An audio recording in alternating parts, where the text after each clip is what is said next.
प्रिय बच्चों, आज हम अपने पाठ्य पुस्तिका के प्रथम पाठ जन्मभूमि पढ़ेंगे।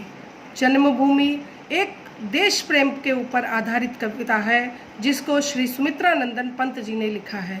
सुमित्रानंदन पंत जी उत्तराखंड में पैदा हुए थे और वो बाल्यकाल से ही कविताओं को लिखते थे। उन्होंने अपनी पहली कविता चौथी कक्षा में लिखी थी।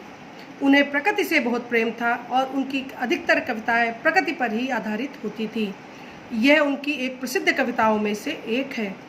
जननी जन्मभूमि प्रिय अपनी, जो स्वर्गादप चिरे करियसी, जिसका गौरव भाल हिमाचल, स्वर्ण धरा हस्ती चिरश्यामल, ज्योति ग्रथित गंगा यमुना जल, वह जन जन के हृदय में बसी, शांति निकेतन जहाँ तपोवन, ध्यानावस्थित हो ऋषि मुनिगण, चिद नभ में करते थे विचरण, जहाँ सत्य की किरणें बरसी।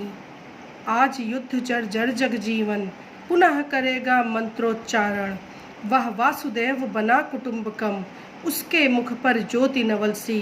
जननी जन्मभूमि प्रिय अपनी, जो स्वर्गादीप चिर करियसी। इसमें कवि अपनी जन्मभूमि की विशेषताओं का वर्णन कर रहे हैं। कवि कहते हैं कि हमें अपनी जन्मभूमि के गौरव के बारे में पता होना चाहिए। कवि के अनुसार हमारी जन्मभूमि हमारी माता के समान होती है। वह सदैव स्वर्ग से भी महान है। उसका गौरव उसके उत्तर में बसे हिमालय पर्वत से और बढ़ जाता है, क्योंकि हिमालय पर्वत युगों युगों से उसकी रक्षा कर रहा है। भारत जन जन के हृदय में बसा हुआ गंगा जमुना के शीतल जल से सिंचित हरा भरा प्रदेश है। वो लगता है जैसे सोने जैसा चमकता हुआ यह भारत प्रदेश जन जन के हृदय में बसा है। कवि आगे और कह रहे हैं, भारत के सघन घने जंगलों में जहाँ ऋषि मुनियों की तपस्थली थी और वे वहाँ ध्यानमग्न होकर ज्ञानी जन सत्य की खोज करते थे, परंतु आज वे दिन नहीं रहे। आज का विश्व युद्ध की विभीषिका से पीड़ित होकर जर्जर हो चुका है, हार मान चुका है। किंतु कवि हमको समझा रहे हैं कि अब पुनः समय आ गया है कि हम इस जर्जर समाज को नवजीवन प्रदान करें तथा पुनः मंत्रों की शक्ति का आवाहन करें, क्योंकि जिस धरती पर हमने जन्म लिया है वह स्वर्ग से भी सुंदर है। कवि हमें बताते हैं कि यह धरती ऋषियों की तपोभूमि है। यहाँ के निवासी संसार को अपना मानते हैं और उन सभी के सुख पर, उन सभी के मुख पर जो इस धरती पर रहते हैं उन पर एक नई मुस्कान आ सके, ऐसी ही प्रार्थना वो ईश्वर से करते हैं। प्रिय बच्चों, आशा है कि तुम इस जन्मभूमि कविता का अर्थ समझ गए होगे। अब ध्यान से देखो, इसमें जितने भी ये लाल इंक से लिखे हुए शब्द हैं, ये शब्द हैं और इनके ये अर्थ हैं जो आपको पढ़ने हैं।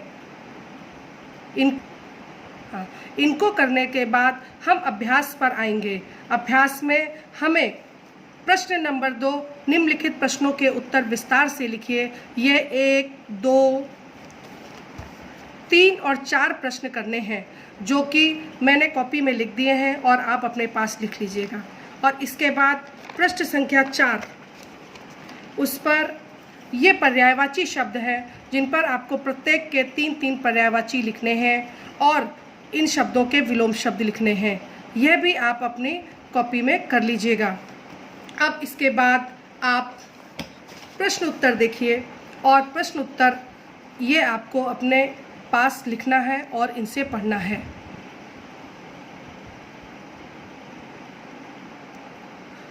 प्रश्न, जन्मभूमि हमारी किन विशेषताओं के कारण जन जन के मन में बसी है? कवि ने हमारी जन्मभूमि को स्वर्ग से भी सुंदर बताया है। उन्होंने भारत की विशेषताओं का वर्णन करते हुए कहा कि हिमालय जैसी ऊंची पर्वतमाला तथा गंगा यमुना जैसी पवित्र नदियाँ इसकी शोभा बढ़ा रही हैं। धरती माता अपने आंचल में सभी प्रकार के खनिज पदार्थ, फल फूल आदि रखती है जो इसे दूसरों से उच्च स्थान प्रदान करते हैं।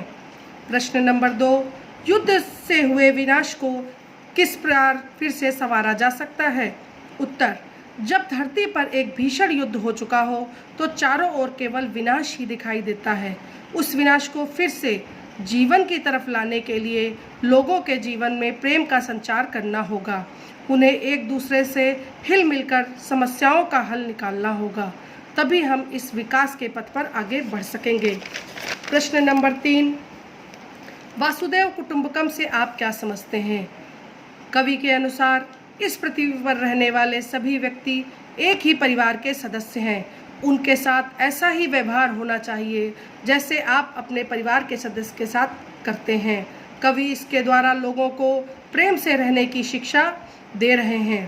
क्वेश्चन नंबर 4, वर्तमान परिस्थितियों में सत्य, शांति, अहिंसा एवं प्रेम जैसे शाश्वत मूल्यों की आवश्यकता क्यों है?